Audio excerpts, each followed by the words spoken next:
Those days that you don't want to do anything, where you're too tired, too sore, you just don't feel like it, those days, those are the days that count. Remember the time when you honestly gave up on the possibilities of the uniqueness that you had inside. Remember there was a time that you complained so much, but yet did so little. So impose on yourself this self-development of being in charge, taking charge of your life and your health and your future and your responsibilities and all the rest. Take charge of your health. You're the one that's responsible for it. It's not a requirement of society that you not have a heart attack to take care of your family. That's not a requirement of society, but you must make it a requirement of yourself. When you want this thing as bad as you want to breathe, that's when you find a way. It does not take talent. You don't have to be talented, right? You don't have to be gifted. You don't have to be the quickest, the strongest. You don't have to be the most intelligent to get to where I am. That's what you gotta do. You just gotta grind, though. Your grind, you gotta outgrind. And if you're not willing to step outside of your comfort zone, if you're not willing to understand the principles and the possibilities that you have within yourself, then everything that you are thriving for, everything that you are hungry for, will soon come to an end. But listen to me when I say there is always hope. You have to take control and attack it head on. Because as soon as you do this, just once, just like a muscle lifting weights, you become stronger. You become comfortable being uncomfortable. And before you know it, you become a machine, and nothing on the outside can affect you because your mind is trained to beat it down. Never run, always fight. Take control of your life and you'll change it forever. Make good choices today so you can have no regrets tomorrow.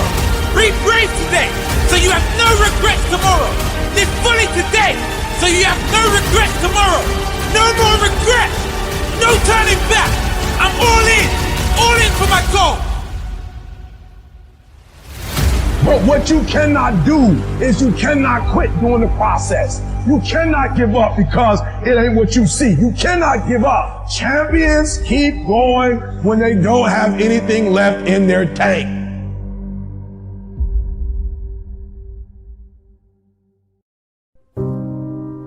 Success and failure are not giant events. They don't just show up.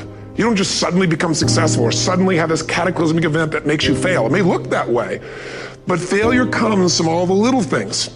It's failure to make the call. It's failure to check the books. It's failure to say, I'm sorry. It's failure to push yourself to do things physically that you don't want to do. And all those little failures day after day come together until one day some cataclysmic event happens and you blame that. That event happened because you missed all the little stuff. Do you agree with me? And success, by the way, is not some overnight event. It's all these little things. Success is having a vision. Success is making it compelling. Success is really seeing it and feeling it every day with strong enough reasons. Success is feeling the sense that I'm here to grow and I'm here to give something to the world more than just myself. All the little stuff. That's where success comes from. In business, it comes from delivering more than anybody could imagine. All those little things add up. People go, wow, that's who I want to do business with. It's true in any area of your life. You have to actually show up every day and inch yourself forward toward these dreams. And not only show up every day and once in a while inch yourself, I mean every day you have to actually take an action that moves you forward.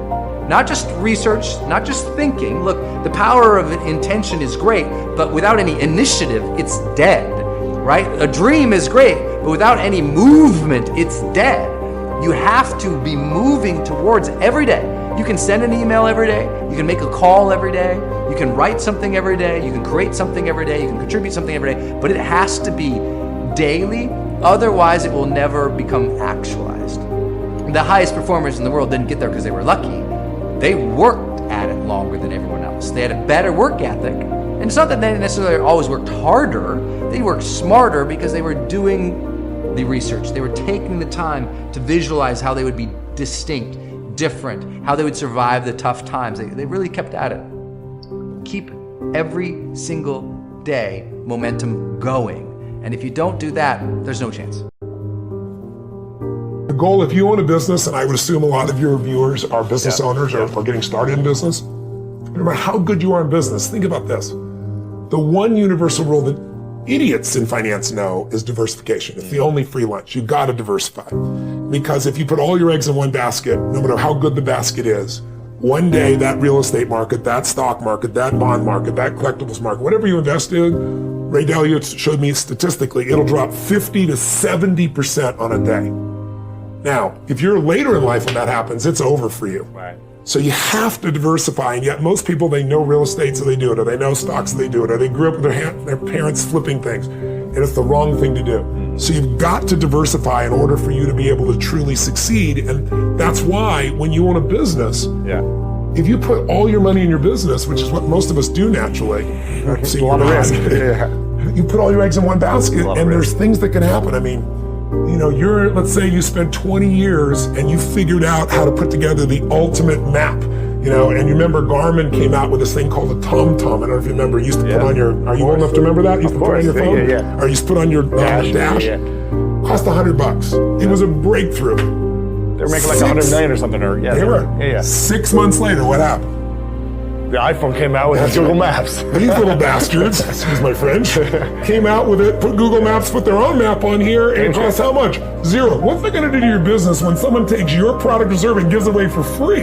So I always tell people, competition happens, technology happens. What you must do is have a second business with no moving parts, no people, no time. Maybe it takes you 3 days a year for 2 or 3 hours after you've read the book. You put it in place and you measure it 2 or 3 times a year. That's it.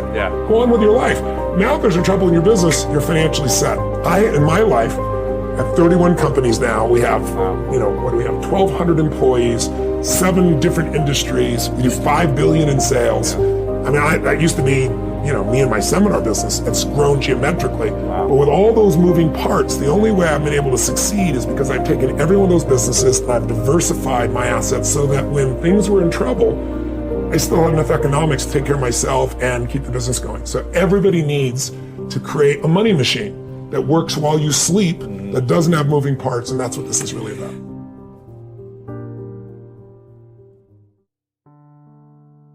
Now, some of these are in the book called The Book of Joy by the Dalai Lama and Desmond Tutu. I highly recommend it. And some of the other ones that I learned living as a monk include 4 key habits: thankfulness, inspiration, meditation, and exercise.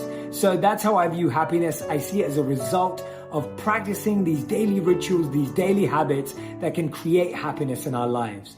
Now, from a more long-term point of view of happiness, it comes from purpose and meaning. It doesn't just come from pleasure and joy.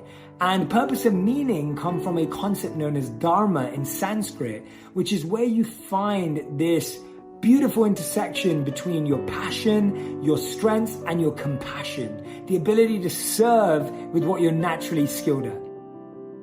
I want to talk to you about consciously designing your life. It's an idea that I see you live day in and day out. Thank you. Everything in your world seems completely integrated. The people that you hang out with, the things that you do to have the energy, the things you focus on to make sure that you remain excited, like it all feels like there's nothing that's sort of by accident in your life. So what's the whole concept and how do you actually pull it off? I think I talked about this last time a little bit about my car accident. So when I was a 19-year-old kid, I had this car accident, and prior to the car accident, I had been suicidal.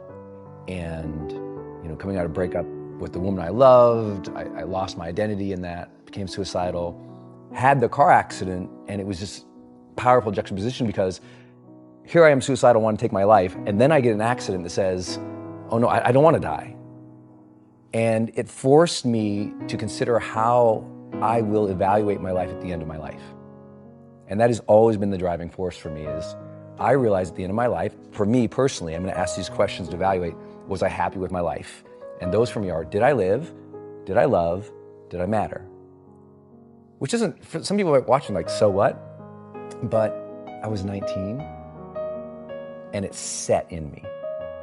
And so if you think about it, you know, that was what, 23 years ago? If you wake up every day with a super clear intention and reverence for life, realizing how short it is, you absolutely get your act together. Well, I think, first of all, it's valuing people.